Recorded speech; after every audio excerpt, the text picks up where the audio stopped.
Panasonic is back. They returned last month with 3 new models. We already checked out the Z95A MLA OLED. Today, we check out the W95A Mini LED. Up next. I've seen things people wouldn't believe.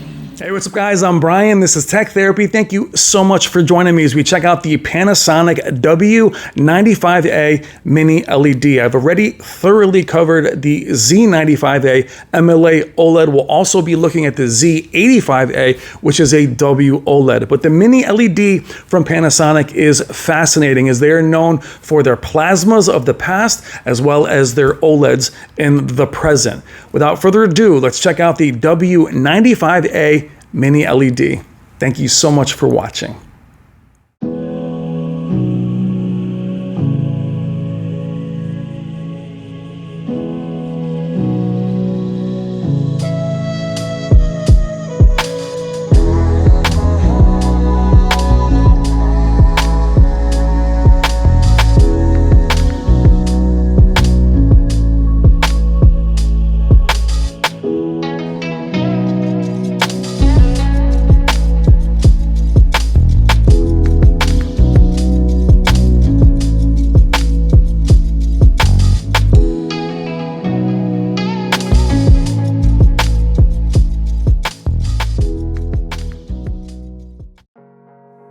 All right, guys, let's do it. Panasonic W95A Mini LED, showing you everything that comes in the box. Detachable feet that go wide on the panel, manuals, remote, detachable power cable. This is how it's packaged. Showing you the back of the W95A, easy to install, just 2 screws. They are out wide, 1 position, a subwoofer. The TV actually sounds very good, even without the Z95A's elaborate sound system. We have 4 HDMI, 2R 2.1, capable of 4K 144 Hz. We have AMD FreeSync Premium. We do not have NVIDIA G-Sync on the W95A. Now we have a very glossy screen. You can see my studio behind me. Reflections are something we're going to discuss throughout this video. So high gloss, not semi-gloss, very glossy, which I actually prefer to a semi-gloss or matte. I do think it's got a better contrast ratio and looks more high-end. Legs are very simple. The design is very simple. It sits up pretty high where you could fit a soundbar underneath. Even on this 55, the Panasonic logo is very small. The bezels aren't the slimmest, but they're not large either. It is a very simple design. I like the way the TV looks. It's not fancy, but also this price point is more of a value versus a flagship. You have the Amazon Fire remote. What's added on the Panasonic's remote is a learn key where you can do shortcuts for apps and the game menu. We are now here out of the box in its normal preset, which is standard for some manufacturers. I will tell you right off the bat, this is one of the most accurate images you are gonna see of any TV at any price point, but especially for mini LEDs. If you want the most accurate colors, accurate representation, bringing the filmmaker's intent to life, Panasonic is the top of its game. With the Mark II processor, this TV is super accurate out of the box in all presets. Now, if processing is important to you, the HCX Pro AI processor Mark II, we'll call it the Mark II for the rest of the video, is one of the top in the industry. Panasonic has always been known for its processing, and even with their mini LED, it is no joke. And everything that I put on it, from films to sports to gaming, was very accurate. If you want the most accurate mini LED on the market for a good price, definitely think about the W95A Mini LED. Extremely accurate in all presets. Looks amazing. The upscaling off the charts. But you can tell with the colors, amazing. Not overly saturated, it does exactly what the filmmaker's intent. That is their goal at all times. Now, throughout this video, we'll be looking at my very good friend, Jennifer Gala. Special shout out to Jennifer Gala and her second channel, HDR Super Channel, for all of her amazing work. Looks incredible on the Panasonic's entire lineup, the Z95A and the Z85, but the W95A mini LED blew me away in its accuracy. Now, I've lived with it for quite a while, love the TV, but it's the color representation is some of the best in the business. The tone mapping, everything is spot on. It is definitely one of those set it and forget it TVs as we go through the various presets. The dynamic preset, while the brightest, is the only one that looks less natural. Saturation is up there. The rest of them, Auto AI, Cinema, Professional, Professional 1, 2, all extremely accurate.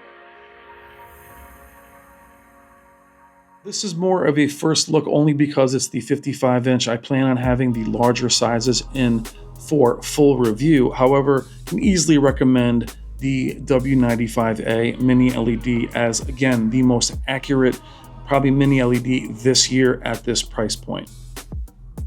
Local dimming is excellent. Great control within the black bars and within the image. Blooming is minimal. Definitely on angle. Off angle is another story, which we'll talk about later on in the video.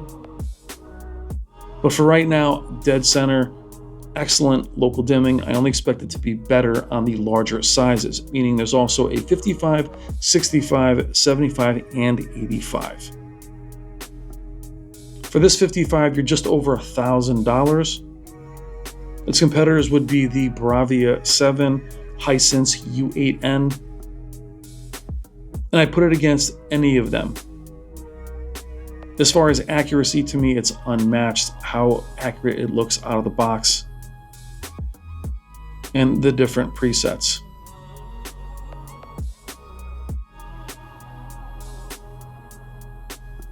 The colors really pop without being oversaturated. Again, I've seen these demos on a million different TVs and they look different on them all.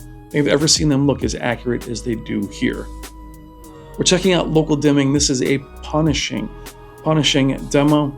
The key here is to minimize the blooming, trailing, which there is almost none, and to keep the shadow detail in the back. And Panasonic, not just with the LEDs, but with their OLEDs, it's all about shadow detail coming out of black. No different with the mini LEDs. They managed to keep the black bars black. Also blooming within the image is minimal, as you can see here. And again, at this price point of just over $1,000, excellent picture quality, the processing off the charts. Now, why do I keep saying processing off the charts? When you talk about processing at this price point, that's the first thing that typically gets left out when you talk about the lower priced competitors. Having the Mark II on a TV that costs this much is what you're looking at. If you love processing, this local dimming in this demo is punishing the smoke against the black. And the panning looks fantastic. Excellent blacks. You'll see here with the stars, you're still having the sparkle in the stars versus blooming. You're not seeing the image flattened out like some of the other manufacturers to compensate for blooming. The motion can be customized however you like. I had no problems with motion in my testing.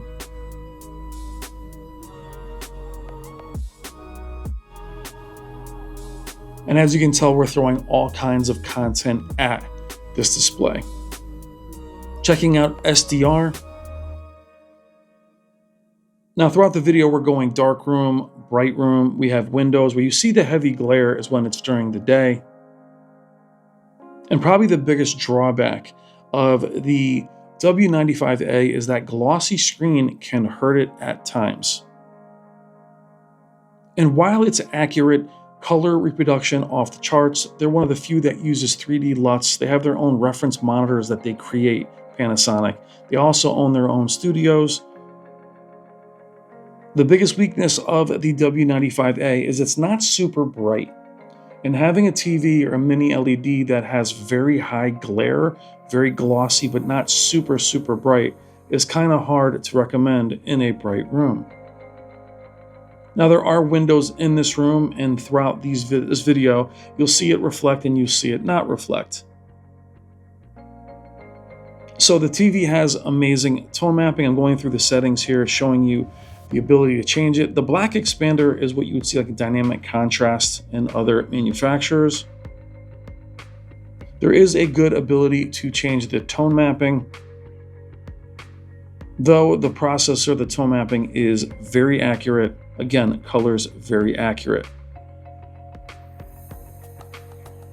Now, one thing I'll say is that the settings don't change the image that much. The presets, other than the dynamic preset, look very similar from one another.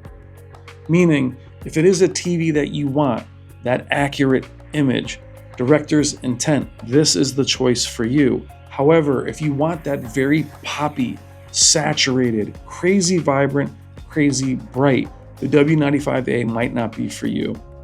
While the HDR was accurate, looked great, and popped in the right scenario, it wasn't necessarily that eye-searing or eye-catching brightness that you would see from other TVs that I have in the room. Now, for many of you, that HDR impact and that saturation is at the cost of accuracy. So I'm speaking to those of you that want that accurate image, especially on a mini LED. This is the choice. The local dimming, even on high, does not really crush the blacks. Shadow detail is what is most important to Panasonic with the Mark II. Again, lots of motion settings, gradation settings, lots to play with here. Changing it on a YouTube video isn't going to be something you'll be able to tell, but I'm just showing you the different settings before we move into more elaborate local dimming. Now again, head on, the local dimming is excellent. Little bit of haloing around the edges. We'll go off angle in a moment. Moving into Jen's very punishing aspect ratio, I will take it and move it to dynamic. This is where you would really see blooming, and the black bars are still great. Moving off angle is when you can see the reflections. As we pan to the other side is when you'll see some of the haloing lightly right there in the bottom. But you have to be pretty far off angle. And again, this is a 55-inch TV, so the viewing angles aren't going to be amazing. That still looks pretty good for me to be that far off angle on such a small TV. Otherwise, dead up, it is excellent. And again, with the accuracy, the TV is bright enough. Color reproduction, as we talked about. But as you saw in that last demo from Jen, it definitely has that 3D image due to the excellent blacks. The local dimming definitely gives it the three-dimensionality without having to be eye-searingly bright. Going through the different colors, how accurate is it? Very accurate. Now, watching all kinds of movies, both HDR10 Plus and Dolby Vision, everything looked amazing. Watching very old shows, up conversion, some of the best in the business. Again, that is typically what you would lose at this price point. As we go through the Google Fire interface, very similar to the other Amazon Fire TVs, I'll show you where the Panasonic settings pick up and the Amazon Fire settings disappear. Once you move into picture settings, there are your inputs, and right there you're into the Amazon Fire presets. Up next, gaming. Now, before we move into gaming, for the Amazon Fire home automation and even the ambient mode, I have all that in my Panasonic interview with Alex Freed. We'll spend more time on the TV's picture quality versus a lot of the Amazon enabled features. If you don't like Fire TV, it's going to be a hard buy for you, but it's not in the way of Panasonic settings. Panasonic settings are very separate. I didn't find it to be an issue. I use Fire TVs all the time, so not a problem for me. I don't love any of the operating systems of any of the TVs, so to me it wasn't an issue. The remote, as we talked about, the only difference with the Amazon Fire remote for the Panasonic is there is a learn key, which gives you shortcuts to apps and, again, the game bar, which I'll show you in a moment. Moving into the Souls title, I showed you some PS5 Pro, Tekken, and Street Fighter. I love this for local dimming on mini LEDs. Going from a dark to light, you can see the heads-up display is not glowing and there is no haloing around that. The transition from light to dark, fantastic. I am not aware of the zone count for the W95A. It doesn't really matter. The algorithm is excellent.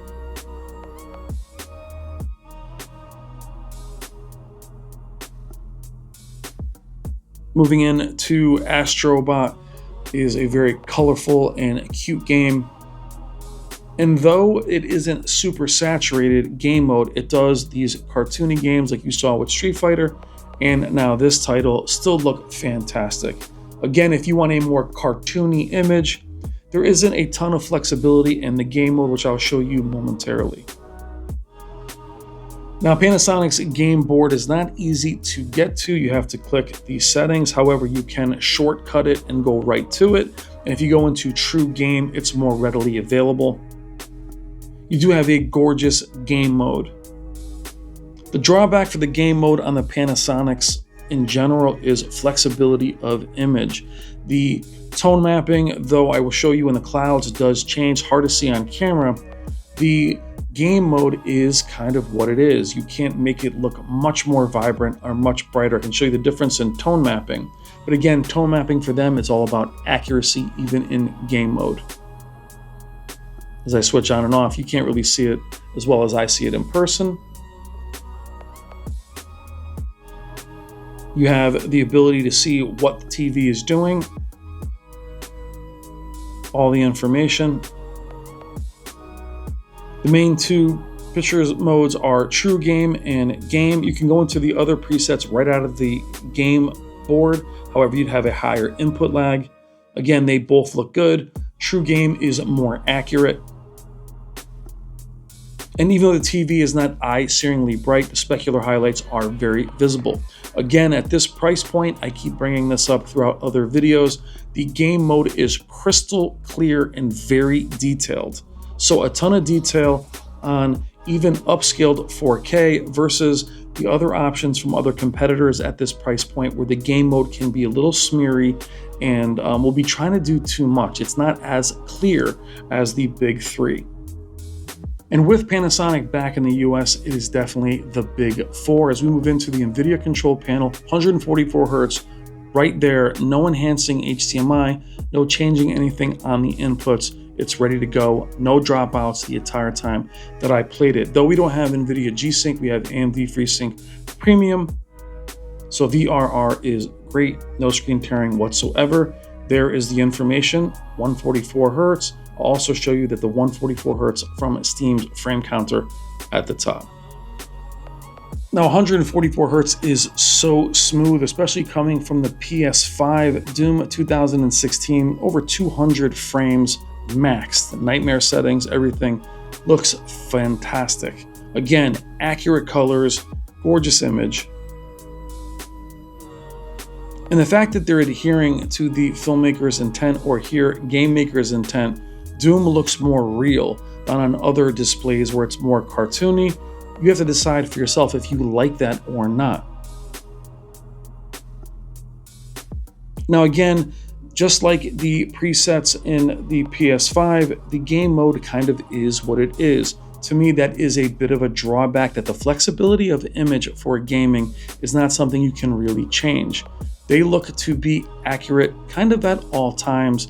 Perhaps that's something you may not like, but again, this is where accuracy versus what you like is something you have to decide. For me, I personally like more flexibility. I like to change the presets for each game, but a lot like the movie presets for sports and everything else, you really don't have to change the presets to get the best image out of it. Specular highlights look great. Moving back into Horizon Forbidden West on PC, much better looking, much better movement. Even though we're using DLSS here, we're still at 144 Hertz. Movement is beautiful. You can also see now that I'm gaming kind of during the day, you can see some of the glare on screen. So definitely we're talking about a weakness for bright room environments. The TV isn't quite bright enough to fight its own glare, which is typically the strength of mini LEDs. Typically mini LEDs are very bright and they can counteract bright rooms. Not so with the W95A. It is definitely a kind of mid-light room to dark room TV in my opinion, because it's very glossy. But in a dark room, it is absolutely gorgeous. And again, with the room somewhat dim, it also pops. Not the brightest TV in the world, not the most saturated, but definitely one of the most accurate I have ever seen. And some of the best local dimming I've ever seen at this price point. Also at this price point, local dimming typically tends to be more aggressive, crushing the blacks, and something like the Hisense U8N and perhaps even the QM8 or QM7.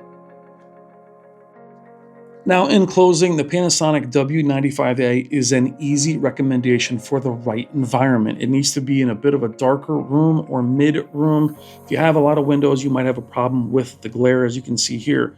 Its strengths, extremely accurate, beautiful image. Filmmakers' intent is their goal. If you want that type of display with the most detail and some of the best processing at this price point, definitely recommended. Local dimming is excellent without crushing the blacks. Blooming is minimal while you are dead center. Off-angle performance is just so-so. The local dimming will fall apart a little bit and the glare will hurt it. TV isn't the brightest. Though the HDR impact is due to the superior tone mapping, it doesn't have that punch or that eye-blinding brightness that some of you covet. But again, for the most accurate mini LED on the market, especially at this price point, the W95A is something definitely should check out. TV sounds pretty good. Design is very simple. Excellent gaming features. Game mode is also gorgeous. Again, maybe a weakness is you can't change the image much. All right, guys, I'm Brian. I hope you enjoyed. Please consider liking and subscribing. Thank you so much for watching. Love you guys. Take care.